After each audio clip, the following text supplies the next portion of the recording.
What is good, everybody? Drake Talks coming at you live with another video. We're gonna recap what I just got at the bins.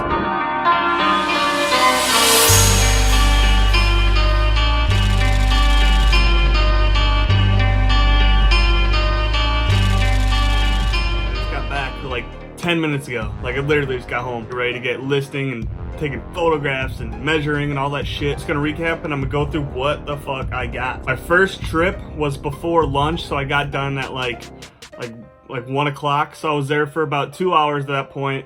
I filled up my cart so fast. Like 2 hours is not that long at the bins. I got there at like 11 and I was done at like around 1. I had to like leave and go eat because my cart was too full. I couldn't get it anymore. And at my bins, I don't know if it's different for your guys's, but they won't let you have 2 carts or they kick you out. So I couldn't do that. So I had to cash out, bring the bags out, go eat, come back in, and then start again. And when I came back in, I only found 3 items. I'm not gonna include it in this video. I'm gonna recap what we got for everything. 35 bucks, let's get into it, let's go. So the first thing we got was a pair of Oakley combat boots. Now you'll see these, they're kind of beat up, but not really. I made sure there's no tears. There's, dirty, but they can be cleaned up. And these go for pretty good money. I looked at comps and it was like, 40 up. And same with these Nike combat boots, and they're right by each other. I think they're like the same size or maybe like a half size difference. So I'm assuming it was the same person who donated them.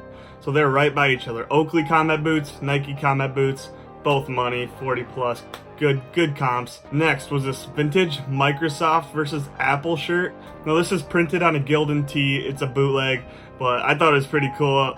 I had to cop. It's a Microsoft Eaton Apple. It says back for thirds. I don't know if that's like a reference to like Microsoft crushing Apple back then, but it's pretty sick tee. Next, we had this vintage Wrangler Western shirt, and it has the flames embroidered going across the chest, and it goes around to the back. I'm a huge fan of Wrangler Western. I sell them all the time, and people love the Wrangler Western. I love them. I think they're slept on. There's a good market for them. They have so many different designs. You'll find some crazy ones. They're cool. They're fun to get because they have awesome designs, and it's just awesome pieces to get. And we found this vintage Nike full zip jacket with a small swoosh on the chest. Now, this had a gray tag on it, so it's not that old. I think early 2000s or whatever.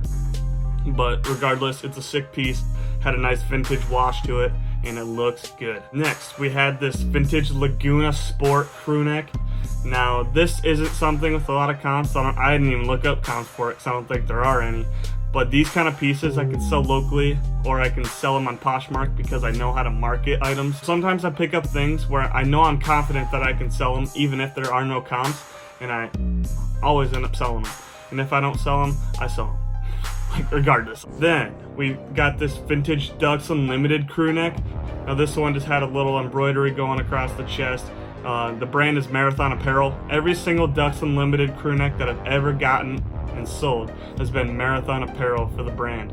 Now I don't know if they had like a little partnership going on with Ducks. They made some dope crew necks, man, for Ducks Unlimited, and there's a lot of people who love them. Then we found this vintage Tommy Hilfiger crest polo shirt.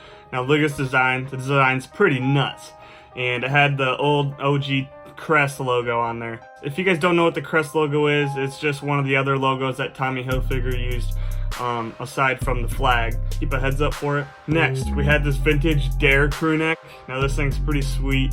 I love Dare shit. I sell a lot of Dare shit. Whenever I find it, it sells pretty good. It's funny, because everyone that buys it's probably doing drugs or drinking or something with it. Dare failed miserably in America. Like no one listened to that shit. If anything, they did more drugs.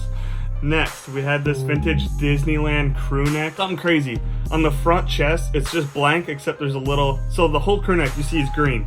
And on the chest, it's written in green, so it's pretty subtle, but it's a little script writing that says Disneyland Committee Conference, Orlando, Florida, wherever hell Disneyland's in, and that said 1995 to 1996. So this was an employee, as far as I'm concerned. I was hyped to pick this up. It's pretty sweet. Next, we had this checkered sweatpants. Now these aren't any popular brand. I don't even remember what brand they are, but I might keep them. Next, we have this Adidas big logo hoodie. It didn't have the OG logo, but it's got, the big logo on there. People go crazy for Adidas. It's a nice, $15 profit. Adidas, huge brand. It's a simple hoodie, makes money. We had this vintage starter Iowa Hawkeyes puffer. I literally just sold one like like 3 days ago. The same exact one.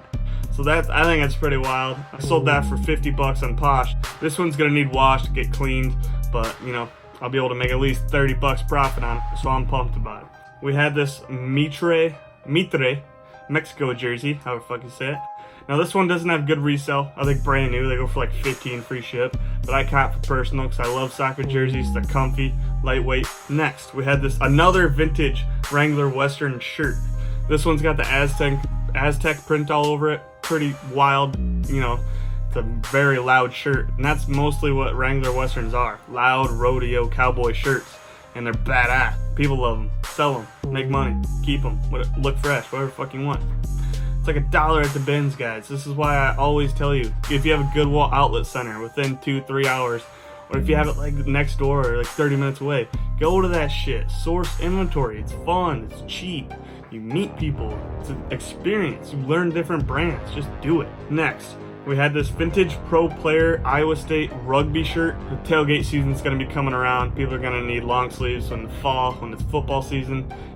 I have one of these. I still have one. Same one at the bins a while ago, and I'm going to be slanging them out to my college friends or to their college friends, and I'm going to be, let's go, cash money. Next, we have these vintage Tommy jeans denim pants.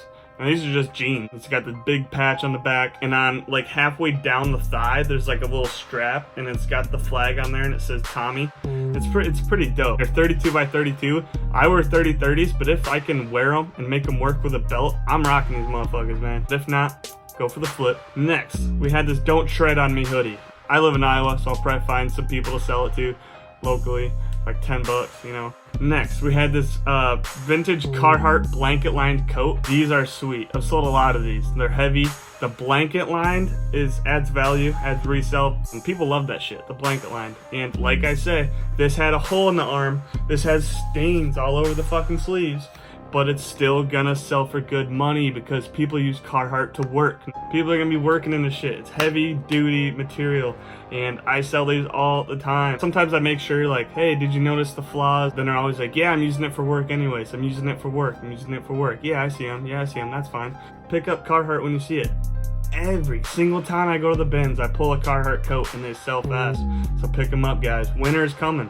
Like I said a few videos ago, stock up on them coats. You know, don't wait, get them now.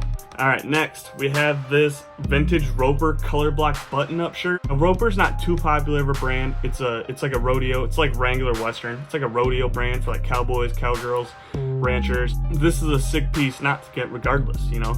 The color block's crazy, and sometimes, especially on Poshmark, you can sell shirts that don't have a good brand, but they have a cool style or cool design, and they will still sell well because it's not always about brands, guys. People want to look cool pieces. Sometimes people don't even care about the brand on the back. It could be fucking Old Navy as far as they're concerned, but if it looks cool, they're buying it. So always keep an eye out for those kind of things. And then finally, we're gonna finish with this vintage Dallas Stars starter snapback hat.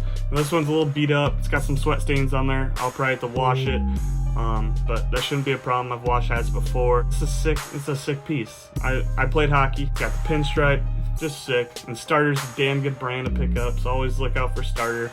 The vintage stuff, not the new shit. New Starter's trash, but vintage Starter is hot seller. All right, now that was it. That was everything I got. I got how many items? 22 items for 35 bucks, and that comes out to $1.59 average buy cost per item. I think I did the calculation right. So that is not bad. Every time I go to the bins, it's less than $2 per item average buy cost, and that is insanely cheap. And the margins you guys can get on this are insane. You can flip five max items I'm gonna flip here, and it's gonna pay for the whole haul. I guarantee I'll sell that Carhartt and I'll make money back just from that thing. I'll make enough profit to cover the whole haul, the whole 35 bucks, and then I'll make enough profit on top of that to cover some of the gas money I took to go down there. It was like 25 bucks gas money. So here's the thing, I invested $60 into this trip, 35 in the products, $25 in the gas, so that's 60 bucks, all right? So all I need to do is make that 60 bucks, everything else, profit. So that I'm gonna sell like 3 items, I'm gonna make all my money back, and the other 19 items, straight profit. Come on, guys, let's go. And I spent 4 hours there. It was 4 hours round trip, so about 8 hours total. 8 hours invested, $60 invested. I got 22 items for dirt cheap. Come on, there's a lot of money to be made, guys. Like, just go there, have fun, experiment with what different times work for you, learn your brands. You will start learning brands, learning different fabrics, learning what you can do with different items. Like with Carhartt, even if it's dirty, you'll be able to sell it. Realize, oh, this is selling, this is selling, this is good. Keep picking it up, keep picking it up. You're gonna just build that fucking knowledge up, and you're gonna be able to make way more money than you did before. If you were a first day reseller and you walk in there, you don't know what the fuck you're looking for. You're not gonna get anything that's gonna make you money. If anything, you're gonna buy too much shit that doesn't make money, and you're gonna lose money. But now, every day you go in there, every brand you learn, every item that you make a mistake on and you learn from, you're gonna be able to make so much more money. The same circumstances, you're not switching location, nothing's changing, but your knowledge is, and that's what's gonna get you more money and more successful in this game. And that's what I'm trying to do. Like, I'm trying to build my knowledge every day, learn from my mistakes, learn what brands sell, what don't, what I can have a condition with. If it's a bad condition, can I still sell it for money? Do I stay away from those bad condition items? You start learning and picking up, and that's what I'm trying to do. And that's why I'm trying to like make this journey, as you will, because I'm fucking learning. I don't know much shit either. I'm learning right with you, man. Like, I learn from you guys all the time, but you're gonna be able to learn so much more by trial and error. And once you dive deep into like the bins, you'll learn so much more than you ever thought you could, and you'll be able to make more money and be more successful and have more fun doing it. That's the most important thing. So let's go, guys. Appreciate you watching. Hope what I just said there for like 5 minutes made sense. If it didn't, you probably clicked out a long time ago. So I appreciate you guys. Comment your favorite find if you had one. Comment your favorite find ever at the bins. You know, maybe you found a fucking 1990 Metallica tour shirt. It's like something crazy like that. Let me know. Follow me on Instagram. Appreciate you guys so much.